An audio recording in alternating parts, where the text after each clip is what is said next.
When playing tabletop role-playing games, we're often confronted by a long list of amazing items that drip with potential for the journey ahead. And no, I'm not actually talking about our characters. I'm talking about the heaps of darling dice, amazing artwork, marvelous modules, and tempting tabletop tools that exist out there. On Inventory Management, we review tabletop RPG resources that are not games and help you decide if you want to add them to your inventory. The cursed Astra Mariner stares into the eyes of the sword bearer in front of them, confused as how they came to be standing by this stump. But before they can say anything, a strange door appears that you could have sworn was not there a second ago, as the stump was only a foot or two tall.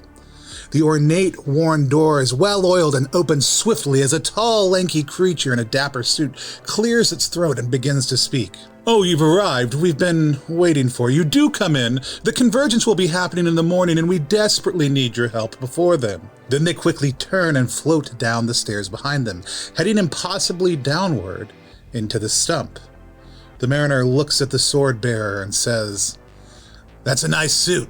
Think he has a spare?"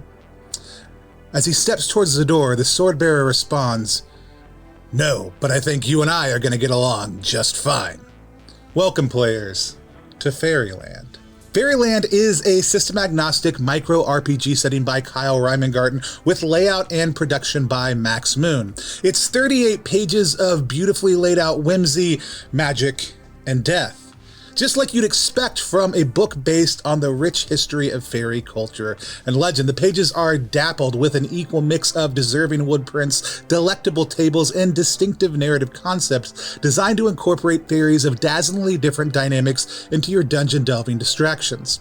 The book easily allows a GM to generate unique fairy tomes, truisms, prophecies, rumors, bizarre magics, strange entrances to the fairy realms, and even the bodies and visages of these fey creature themselves. In our Troika-based actual play with Kyle, we journeyed down into the stump in the ground and slayed blobs that were infecting the fairy realm with some kind of horrible void. We made sandwiches out of nothing. We traded sand for a fortune in gold. We dove into a sea of stars and we saw things.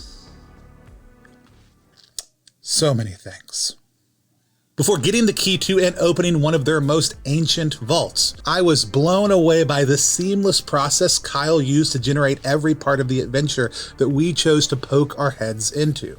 And the way that the whole book, like I said, just drips with the promise of a land that's just through a thorn bush or hidden at the bottom of a bizarre parcel. It's easy to turn fairies into just simply small humans, or to capture a part of their ephemeral nature but miss some of the dangerous aspects of fairy tales. Fairyland is the perfect resource for capturing the breadth of lore that we have around these otherworldly beings and then bringing it to bear in your games. So if you want to travel under a hill, if you want to eat food that satisfies your very soul, get turned into a goblin, or have a small stone man come to live in your heart, if you believe that old fairy wisdom that a shining tune is cursed for naught within a big black cloud, then you, my dear adventurer, may want to find yourself in Fairyland.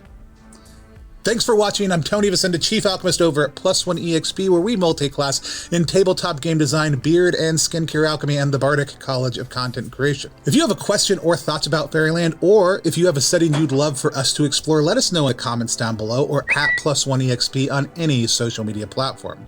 And if you want to know more about epic items that you can equip, or just want to know when the fairy merchant restocks her pile of old acorns, go ahead and ring the bell to let us know you're looking to stock up.